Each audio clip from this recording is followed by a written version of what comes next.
I saw that video that you posted the other day from Rick Beato. Yeah. That's I think even Rick Beato had trouble imitating it. He tried to show. I think he got it wrong. Sorry, Rick. I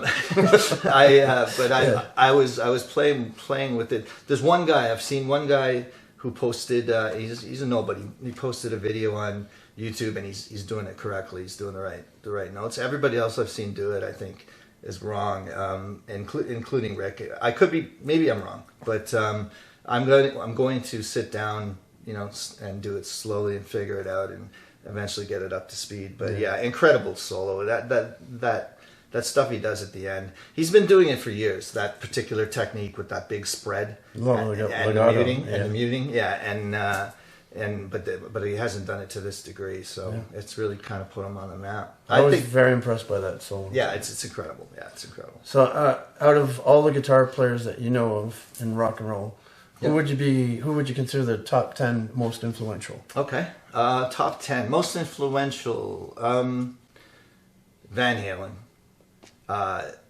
Hendrix, very, very influential. Randy Rhoads, I think, really changed the game. Influential guys.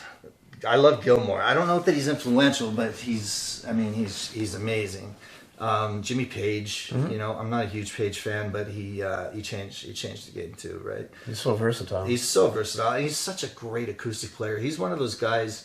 He's a sloppy electric player. I like it. Mm-hmm. I like a little slop in my playing, but acoustic. He's such a good acoustic player. Zeppelin 3 is so underrated. It's amazing. Yeah, and he's great. Who else do I really like? Dimebag. I think he was absolutely one of a kind. That was the original guitarist for Pantera. Dimebag Darrell. Yep, absolutely phenomenal guitar player.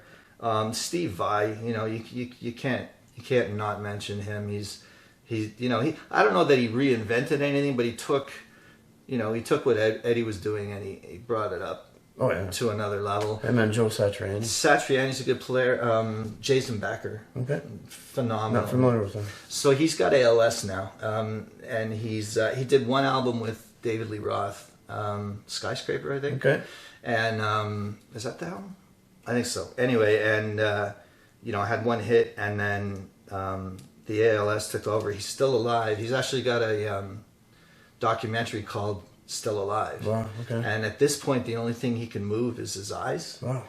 But he and his father created this system where he can literally compose music with his eyes, just with eye movements. It's amazing. It's incredible. So he's phenomenal. ALS is also known as Lou Gehrig's disease. Lou Gehrig's disease, yeah. And if I was going to throw one more in there, who do I really like? Probably, I don't know, maybe Marty Friedman. Okay, that's Megadeth for a while. Yeah. He was actually in a band with Jason Becker called Cacophony. Okay, yeah, nice. Back in the day. On the way up here, I heard a song by Corrosion of Conformity. Yeah, awesome song. That's great. Heal My Wounds. Heal My Wounds. That's my favorite COC tune. That's great. Great guitar production right in your face. Yeah, it's a great song. So tell me about some of your original songs. I saw one that you posted to your Nothing Box page. It was called Haunt Me. It was actually a video. I like the production of the video and I like the song. So can you tell me a bit about the production of the video and the production of the song? Sure. So the video wasn't mine. It's a fan video. Okay. Yeah, so he's a videographer that I know, so he created the video. What's ironic is we're actually in the process of I'm in the process of doing a pro video for that song.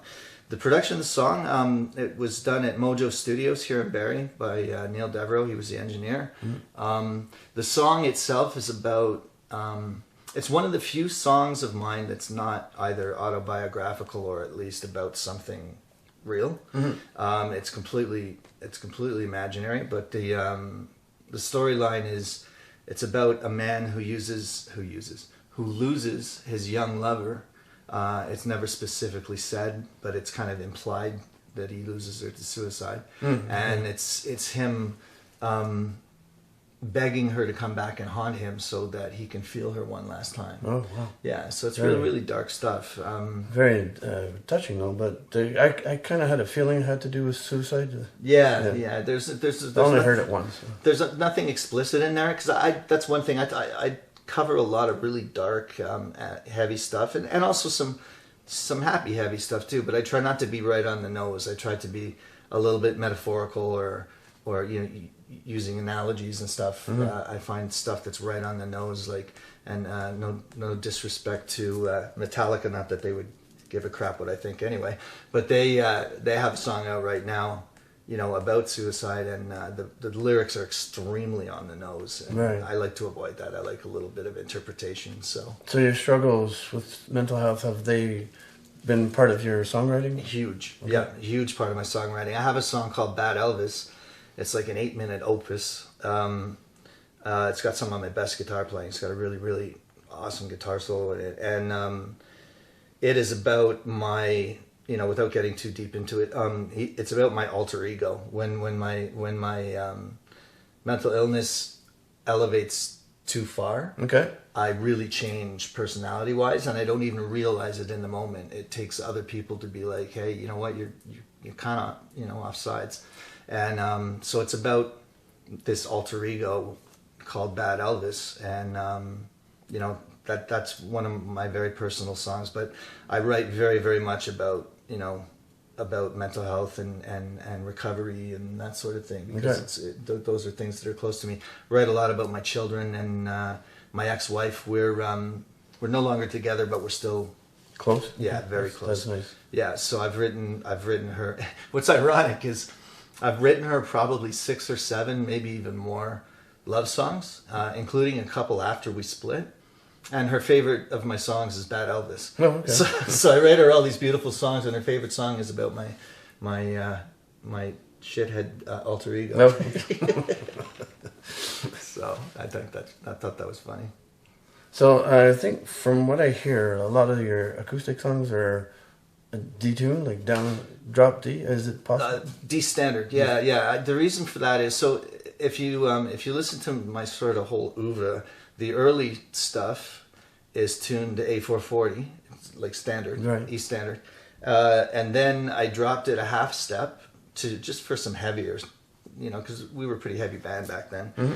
And then I've dropped it another half step, so I'm a whole step down D standard now because of my voice. Just like Tony Iommi and Geezer Butler. Yeah. Full step down. I'm a whole step down, and it's so that I can hit the notes that I used to be able to hit. Okay. Yeah. Wow. And then the fact that it gives a heavier sort of timbre to the guitar is just a bonus, right? Yeah. So.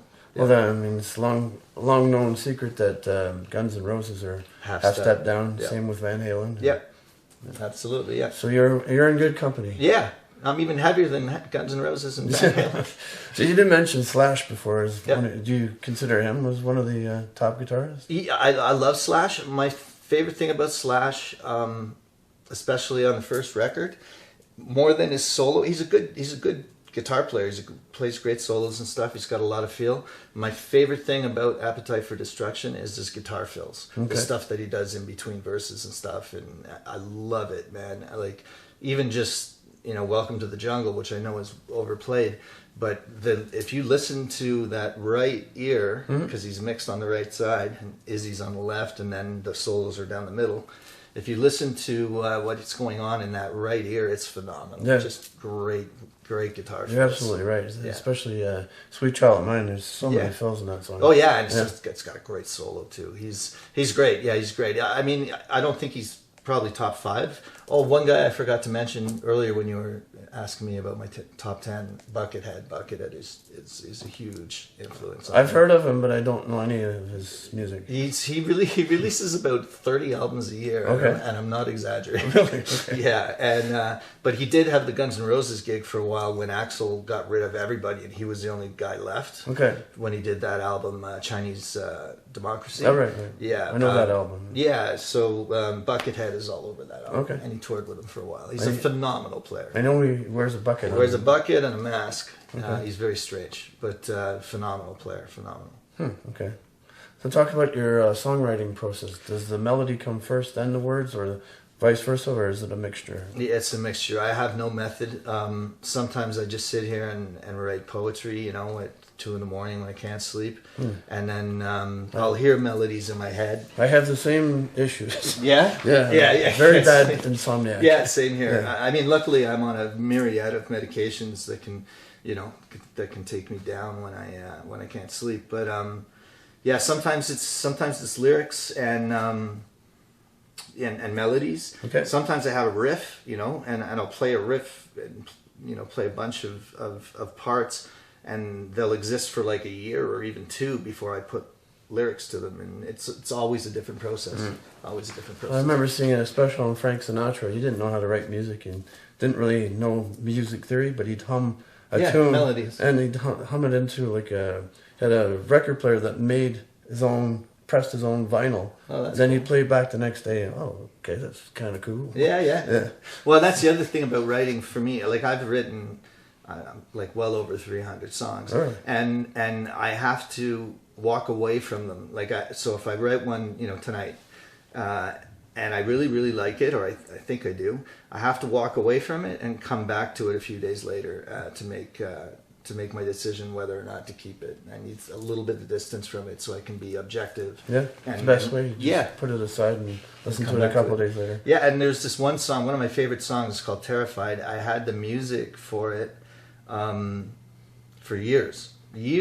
Like, I wrote it probably when I was 19 years old.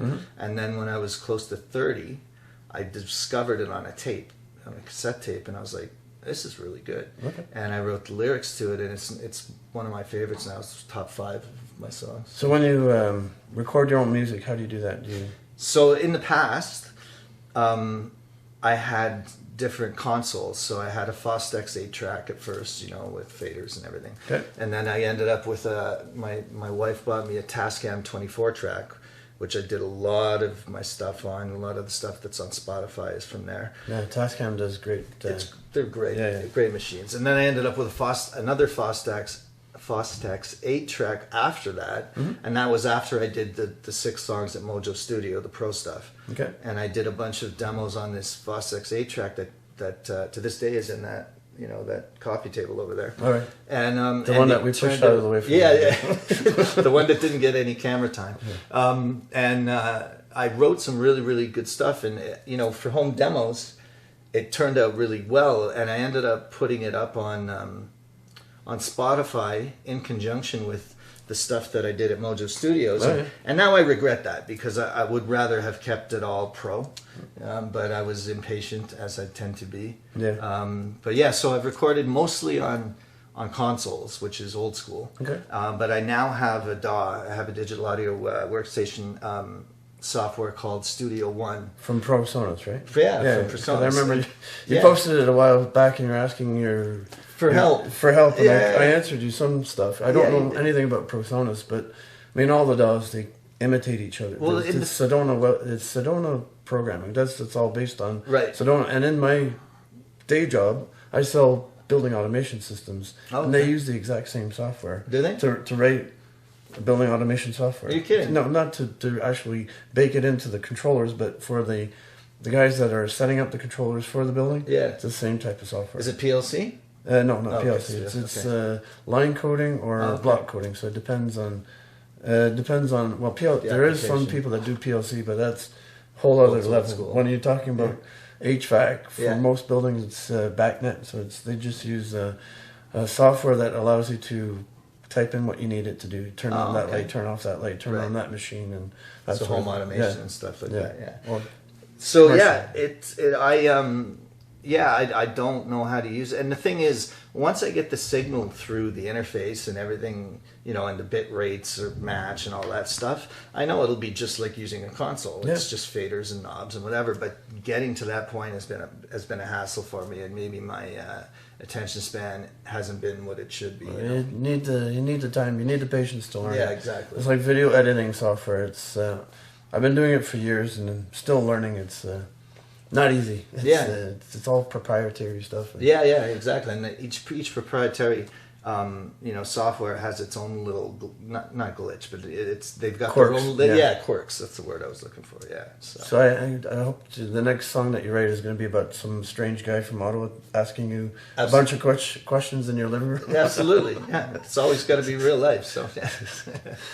All right. So top 10 albums. If you were to go to a log cabin out in the woods, no internet, nothing, and all you had was a CD player, what top 10 CDs would you go with? Okay. Well, I mean, there'd be a lot of Deftones.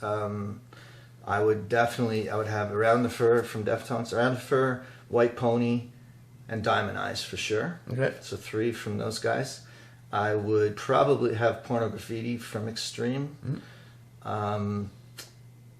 Dark Side of the Moon, Appetite for Destruction, Van Halen's first album. What else would I have? I'd probably bring some Kiss for nostalgic reasons. Okay. Bring Kiss Alive 1. The Randy Rhoads tribute album from Ozzy. Okay. And then, who am I missing? If I was going to... Number 10? Who would it be? I'm trying to think if there's like a guitar guy that I'm missing. It might be something... Oh, Radiohead. Okay Computer. Okay Computer, for sure. Yeah, okay. No question. Radiohead song that I know of is their most popular one, Creep. Yep. Which they got sued for by the Hollies. Oh, okay. Did they? Yeah, because then Lana Del Rey got sued by Radiohead. Okay. Same deal. So Creep is apparently a copy of The Air That I Breathe. Is it, yeah? By Hollies. And if you listen to it, yeah, okay, you can hear some influences, but I just never agreed with that 100%. The issue that they got sued for. Yeah, the fact that they won the case, it just who did the Hollies. Oh, the Hollies did. You know what? It's so.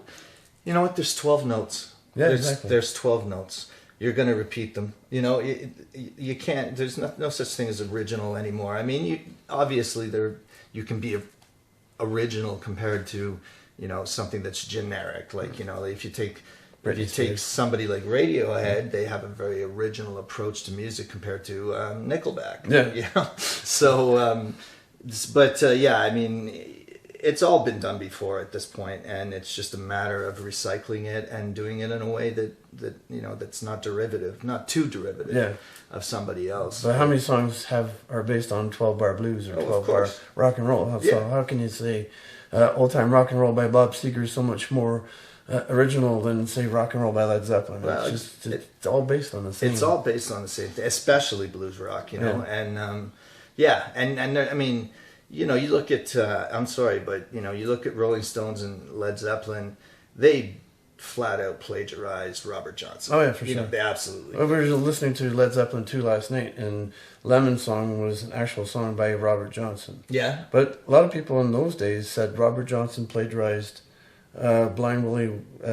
Can't remember his name. I read a book about this called Escaping the Delta. So Robert Johnson is sometimes considered the father of blues, right? But it wasn't. It was W.C. Handy. That makes sense. So if you listen to the song by Mark Cohen, Walking in Memphis, he references W.C. Handy. Oh, does he? Yeah. The Beale Street Blues. Yeah.